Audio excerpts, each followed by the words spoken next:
हर चीज में सरकार को हिंदू मुस्लिम चाहिए। जैसे ही आदरणीय सन ऑफ मल्लाह मुकेश सहनी जी का डिप्टी चीफ मिनिस्टर का अनाउंसमेंट हुआ, सीटों का उछाल भाग गया और महागठबंधन प्रचंड बहुमत से आ रही है कि फांसीवादी सरकार से जनता को मुक्ति लाना है, जन आकांक्षाओं पे चलना है। और भाजपा के बी टीम आईएमएम के ओवैसी साहब का ये एजेंडा है कि मुसलमानों में फूट डालो ताकि महागठबंधन से उनका दुराव हो। आज भी अगर मुकेश सहनी जी आदरणीय सन ऑफ मल्लाह का अनाउंसमेंट हुआ तो मुस्लिम का क्यों नहीं हुआ, उन्होंने मामला उठाया। युवा जानते हैं कि मेन मुद्दा बेरोजगारी है कि अगर लाठी पड़ेगा यूथ पर तो वो जवाब देगा बूथ पर।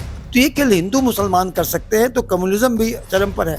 अरे महिला सशक्तिकरण में आप 10,000 रुपया देकर के एक तो महिलाओं को कर्ज में डुबो रहे हैं। नीतीश जी पहले क्या कहते थे, कहाँ से लाएगा पैसा, बाप के यहाँ से लाएगा पैसा।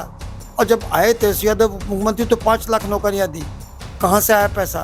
जेडीयू अगर इसी वोट पर है तो क्या उनकी शासन आएगी तो मुसलमानों को अलग कर देंगे। बिहार चुनाव को लेकर महागठबंधन हो या फिर एनडीए गठबंधन, नेताओं की तरफ से धुआंधार प्रचार प्रसार शुरू हो गया है।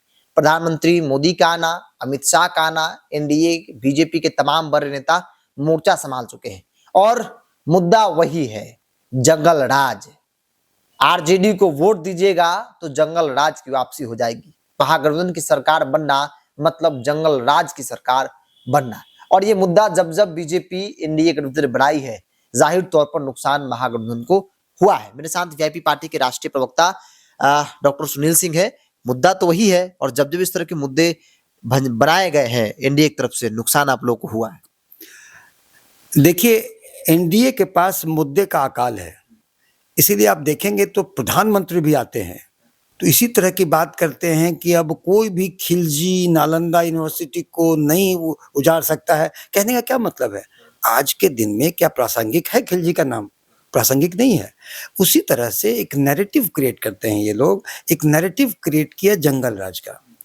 देखिए, जंगल राज एक तो 20 वर्ष पहले क्या था क्या नहीं था, अगर ऐसा कुछ परसेप्शन बना तो जनता ने सत्ता से हटा दिया लालू राज को। लेकिन 20 वर्षों से एनडीए की सत्ता है, हमको कमोबेश नीतीश कुमार का राज है। तो 20 वर्ष पहले का आईना दिखा के लोगों को डरा करके आप चाहते हैं कि एक परसेप्शन क्रिएट करें। तो आज की जनता या जेनेक्स, खासकर यंगर जनरेशन जिन्होंने 20 वर्ष की आयु के पहले की बात नहीं मालूम है और ये नैरेटिव क्रिएट कर रहे हैं, तो वो जान रहे हैं कि एक्चुअली अपने कमी को छिपाने के लिए जंगल राज जैसी चीजों का नैरेटिव बनाने का असफल प्रयास करते हैं। तो ये बनेगा नहीं, क्योंकि जंगल राज की जो बात करते, देखिए उस वक्त का परसेप्शन जानिए। लालू प्रसाद यादव जी ने गरीब पिछड़े लोगों को जवान दिया, तो जवान दिया तो एक ढंग का एक सामाजिक परिवर्तन के एक स्तंभ बने। सामाजिक परिवर्तन में जिनको नहीं पचता है तो उसमें तरह तरह की उपमाएं देते हैं। तो उसी में एक उपमा जंगल राज का था और आज उस उपमा का बहाना लेकर के जो 20 वर्षों से एक ही राग अलापा जा रहा है, जनता खासकर युवा ये जान रहे हैं कि इन सबों से काम नहीं चलेगा। युवा जानते हैं कि मेन मुद्दा बेरोजगारी है, बेरोजगारी थी। तेजस्वी यादव जी ने कहा था कि अगर हम सत्ते में आएंगे तो 10 लाख नौकरी देंगे। 17 महीनों के लिए सत्ते में थे, 5 लाख नौकरियां दी। तेजस्वी का नाम नौकरी कुमार हो गया जनता के बीच में। और जब नीतीश से वो यूथ मांगने गया जब रोजगार, तो उस पर लाठी पड़ी। तो युवाओं का नारा है कि अगर लाठी पड़ेगा यूथ पर तो वो जवाब देगा बूथ पर। तो वो बूथ पर जवाब मिलने वाला है इनको। ये जानते हैं कि इनके साथ में कोई नहीं, न महिला है। महिला की बात करते हैं, अरे महिला सशक्तिकरण में आप 10,000 रुपया देकर के एक तो महिलाओं को कर्ज में डुबो रहे हैं, वो कर्ज है। दूसरी बात क्या कि महिलाएं कहती हैं कि हम उद्यम तो तब करेंगे ना जब हम सुरक्षित रहेंगे। एक 6 वर्ष से बच्ची का बलात्कार होता है मुजफ्फरपुर में, इलाज नहीं हो पाता है, पीएमसीएच रेफर हो जाता है। पीएमसीएच में बेड नहीं मिलता है, एम्बुलेंस में दम तोड़ देती है बच्ची। ऐसी मैं एक एग्जाम्पल दे रहा हूँ, ऐसे यौन हिंसाएं के केस अनेकों नेक हैं। महिला सुरक्षा ही जब नहीं होगी, सुरक्षित नहीं होगी, तो उद्यम क्या करेगी। और आज के दिन में हत्या, लूट, बलात्कार ये सब चरम सीमा पर है। और अगर क्राइम ही जंगल राज का द्योतक है तो आज के दिनों में क्राइम तो इतना ज्यादा बढ़ा है कि जंगल राज के ये राक्षस राज से भी ज्यादा खतरनाक है ये, अगर ये समझे तो। इसलिए ये सब नैरेटिव कोई काम करने वाला है नहीं, लेकिन हाँ कुछ ना कुछ बोलना है, कुछ चीजें मिलती नहीं है। एक तो सरकार को केवल नकलची सरकार है। नहीं, नकलची नहीं, वो तो कह रहे हैं कि भाई हम चूंकि सरकार में है तो काम हम ही करेंगे। 4.5 लाख के आसपास नौकरी उन्होंने दी, सरकारी नौकरी। तो ये दिखा रहे हैं ना उन्होंने कि भाई हमने दिया और हम देंगे, आगे भी काम करेंगे। 10-10 हजार महिलाओं को दिए, जो बेरोजगार युवा है उनको भत्ता दे रहे हैं। तो फिर कहाँ से कहा जाए कि सरकार काम नहीं कर रही है? देखिए पहले तो ये देखिए कि अभी जो हाल में जो आ रहे हैं ओपिनियन पोल, तो जैसे ही आदरणीय सन ऑफ मल्लाह मुकेश सहनी जी का डिप्टी चीफ मिनिस्टर का अनाउंसमेंट हुआ, सीटों का उछाल भाग गया और महागठबंधन प्रचंड बहुमत से आ रही है और सारे अत्यंत पिछड़ा वर्ग गोलबंद हो चुके हैं। ये तो स्पष्ट है, ये तो आंकड़ों की चीजें, हम क्या बोलेंगे। और उसके बाद जो आप बातें कह रहे हैं कि भाई देना, तो महिलाओं को, ये तो मैं कह रहा हूं कि तो नकलची सरकार है। अगर हमने कहा कि 200 यूनिट बिजली फ्री हम देंगे, सरकार ने नकल किया, 125 दे दिया। हमने कहा कि सामाजिक सुरक्षा पेंशन हम 1200 रुपये 1500 रुपये करेंगे, उसने 1100 कर दिया। हमने कहा कि महिलाओं को हमने दिया, ये 10,000 देना शुरू कर दिया। हमने कहा माई बहन मान सम्मान योजना हम लाएंगे, तो ये कर दिया। ये नकल में कर रही है क्योंकि इनके करने की मंशा नहीं है।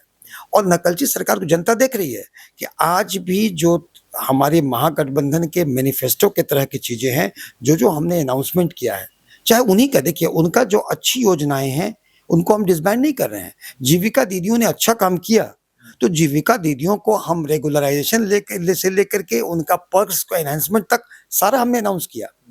पंचायत प्रतिनिधियों का, उनका भी अनाउंसमेंट किया कि पर्क्स वगैरह करें। जो अच्छा काम करेंगे, जो उनके रेजिम में अच्छा काम कर रहे हैं, वो पुरस्कृत होंगे। और जो चूहा हजारों लीटर शराब पी जाएगा, जो चूहा पूरे बांध को काट देगा, जो चूहा पुल पुलिया को काट के गिरा देगा, सारे चूहों पर एंटी करप्शन एक्ट में उनको हम जेल में करेंगे, चूहों को बंद करेंगे, सारे ऐसे चूहों को बंद करेंगे। तो ये तो चीजें हैं। तो नीतीश जी का जो क्राइम, करप्शन, कम्युनिज्म की बात थी, क्राइम में तो कहना ही नहीं। आप तो पत्रकार हैं, आए दिन लूट हत्या बलात्कार तो है, चल रही है। करप्शन का ये आलम है, चूहा क्या करता है देखते ही हैं। अब बिना घूस का कहीं कोई काम नहीं हो पा रहा है। कम्युनिज्म का है कि हर चीज में सरकार को हिंदू मुस्लिम चाहिए। आज भी अगर मुकेश सहनी जी सन ऑफ मल्लाह का अनाउंसमेंट हुआ तो मुस्लिम का क्यों नहीं हुआ, उन्होंने मामला उठाया। अरे मुस्लिम का हिंदू करना है उनको। अब एक नालंदा ओपन यूनिवर्सिटी में तो प्रधानमंत्री बोलते हैं खिलजी अब इसको डैमेज नहीं कर सका। अरे खिलजी कब के वर्षों में था और कब क्या चीज है। तो ये सब करके हिंदू मुस्लिम, देखिए इलेक्शन कमीशन ने घुसपैठिए के नाम पर एसआईआर कराया। वो तो हम लोगों ने वोटरों को जागरूक किया कि वोट की चोरी न हो। तो आज के डाटा में कोई घुसपैठिए की बात नहीं है। तो ये केवल हिंदू मुसलमान कर सकते हैं, तो कम्युनिज्म भी चरम पर है। खैर, इनका 14 नवंबर के बाद नीतीश शासन काल का बोरिया बिस्तर समटाएगा और बिहार इकलौता राज्य बनेगा देश में जहां हर एक परिवार से एक सरकारी नौकरी होगा। और जहां तक सरकारी नौकरी पर नीतीश जी पहले क्या कहते थे, कहां से लाएगा पैसा, बाप के यहां से लाएगा पैसा। और जब आए तेजस्वी यादव मुख्यमंत्री तो 5 लाख नौकरियां दी, कहां से आया पैसा, किसके बाप के यहां से आया। कि मुख्यमंत्री नौकरी कैसे दे सकता है? सवाल तो ये मुख्यमंत्री का विशेषाधिकार है, उप मुख्यमंत्री नौकरी कैसे दे सकता है? अगर सवाल ये किया जाता है तो सवाल वाजिब है ना डॉक्टर साहब। माने आपके कहने का मतलब मुख्यमंत्री नौकरी देता है, हाँ। सिस्टम वर्क करता है। और उस सिस्टम में मुख्यमंत्री भले शीर्ष पर हो, लेकिन उप मुख्यमंत्री उनके जस्ट बाद होता है और डिलीवर करता है। तो एक सिस्टम जो वर्क करता है, सारे सरकार, देखिए सारे सरकार उसमें काम करती है। वही सरकार जब तेजस्वी यादव उप मुख्यमंत्री बने तो जिनका ये था कि कहां से लाएगा पैसा, वो सरकार बोलना बंद कर दिया। क्योंकि देखिए सरकार महागठबंधन की थी, तो तेजस्वी यादव भी एक बड़े घटक दल के नेतृत्व कर रहे थे, भले उप मुख्यमंत्री थे। तो सरकार में उनका से, वो तो उनकी पॉलिसी मेकिंग में उनका से था। और उनका प्रायोरिटी था, जनता से कमिटमेंट था कि वो 10 लाख नौकरियां देंगे। तो इतने अल्प अवधि में 5 लाख नौकरियां दिए। और हम और आप क्या कहेंगे, जनता जानती है कि वो नौकरी कुमार के नाम से जाने जाते हैं और नौकरी देने के पर्याय तेजस्वी यादव बने हुए हैं। तो इसमें कहीं कोई दो मत नहीं है। तो ये पूरे मामले में अगर देखेंगे तो इसे, मुझे अभी देखिए आप कहते हैं कि केवल मुख्यमंत्री करता है, क्यों?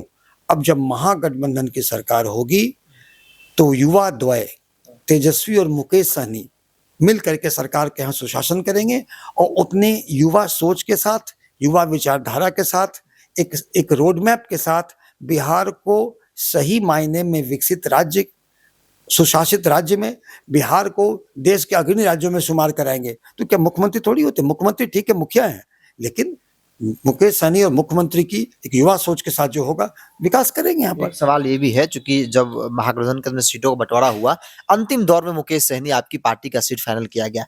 जो सीटें मुकेश सहनी चाहते थे मन मुताबिक वैसी सीटें नहीं मिली, कई ऐसी सीटें जो चाहते थे नहीं मिली, कुछ सीटें मिली मन मुताबिक। डिप्टी सीएम को लेकर घोषणा नहीं हुआ था, नाराजगी मल्लाहों में था। अब ऐसी चर्चा है कि डिप्टी सीएम के ऐलान के साथ मल्लाह जो कट गए थे पूरी तरीके से वीआईपी और महागठबंधन से, अब वो वीआईपी के साथ फिर जुड़ गए हैं। फायदा हो रहा है इस ऐलान से। आपका वक्तव्य आंशिक रूप से सत्य है, दूसरा पार्ट तो एकदम सत्य है कि डिप्टी चीफ मिनिस्टर के अनाउंसमेंट के साथ मुकेश सहनी जी के जो सर्वे आए, सर्वे में महागठबंधन की सीटों में उछाल हुआ। निषाद समाज जो 22 उपजातियों से बना है वो पूर्णतः महागठबंधन में आया, और अत्यंत पिछड़ा वर्ग जिसके नेता अत्यंत पिछड़ा का बेटा, मलाह का बेटा मुकेश सहनी जी हैं, जो 37% है, उसका भी एक बड़ा चंक महागठबंधन में आया है, और महागठबंधन के सीटों के अनुमान में उछाल आया है। ये तो बात सच है। लेकिन दूसरी तरफ सीटों की बात आपने की, देखिए सीट का जो है ना, सीट ऐसी चीजें हैं कि जब आप एक घटक दल में रहते हैं, अब बड़ा गोल है कि फांसीवादी सरकार से जनता को मुक्ति लाना है, जन आकांक्षाओं पे चलना है। तो सीटों में मन मुताबिक सीटें कभी कभी ऊपर में कॉम्प्रोमाइज किया जाता है बड़े गोल के लिए, लेकिन बड़ा गोल रीच हुआ है, डिप्टी चीफ मिनिस्टर अनाउंसमेंट हुआ है, और उसके बाद देखिए किस तरह से, अब तो बस 14 नवंबर अब आने ही वाला है, और देखिए किस तरह से महागठबंधन का सरकार बनता है। एक अंतिम सवाल लेते हैं, मुकेश सहनी को डिप्टी सीएम, 14% यादवों की आबादी, मुख्यमंत्री, मुसलमानों को लेकर जो सवाल किया जा रहा है कि जिस मुसलमान की आबादी बिहार में तकरीबन 18% है, उस मुसलमान को क्या मिलेगा? क्या मुसलमान सिर्फ दरी बिछाएगा? क्या मुसलमान सिर्फ झंडा उठाएगा?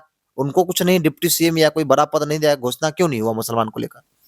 देखिए ये तो घोषणा स्पष्ट है कि और भी डिप्टी सीएम बनेंगे अन्य समाज के वर्ग से और समाज से। तो अन्य में क्या मुसलमान नहीं आते हैं? घोषणा कर देना चाहिए। नहीं, ये सारी चीजों का बंटवारा अभी सरकार आएगी तो होगी, अभी सरकार आई नहीं है। सारी पेचीदगियां और बारीकियां, और जहां तक मुसलमानों का चीज है, देखिए ये भाजपा का एजेंडा है, और भाजपा के बी टीम आईएमएम के ओवैसी साहब का ये एजेंडा है कि मुसलमानों में फूट डालो ताकि महागठबंधन से उनका दुराव हो। लेकिन मुसलमान जानते हैं कि दूसरी तरफ देखिए आज भी महागठबंधन ने 30 टिकट दिए हैं, एनडीए ने केवल 5 टिकट दिया है, 4 जेडीयू, 1 एलजेपी, और वो एनडीए महागठबंधन में नुस्ख निकाले कि आपने मुसलमानों का साथ नहीं दिया। ये तो बड़ा हास्यास्पद है। उनको मुसलमान वोट भी नहीं करता है ना, ये नहीं, तो है। देखिए जेडीयू को कुछ % वोट मिलता है, जेडीयू ने 4 टिकट दिया है। नहीं, जेडीयू अगर इसी वोट पर है तो क्या उनकी शासन आएगी तो मुसलमानों को अलग कर देंगे क्या? देखिए मुसलमान भाई हमारे भारतवर्ष के अभिन्न अंग हैं, इससे कोई इससे इनकार नहीं कर सकता है। जो कोई फांसीवादी ताकत,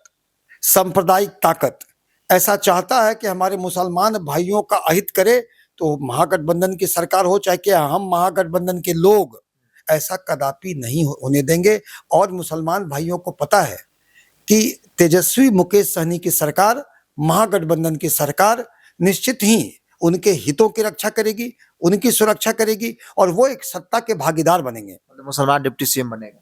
देखिए आज के दिन में तो वो तो मुख्यमंत्री का विशेषाधिकार होगा, लेकिन हाँ अगर हमसे पूछिएगा तो मेरा अनुमान है कि हाँ बनेगा।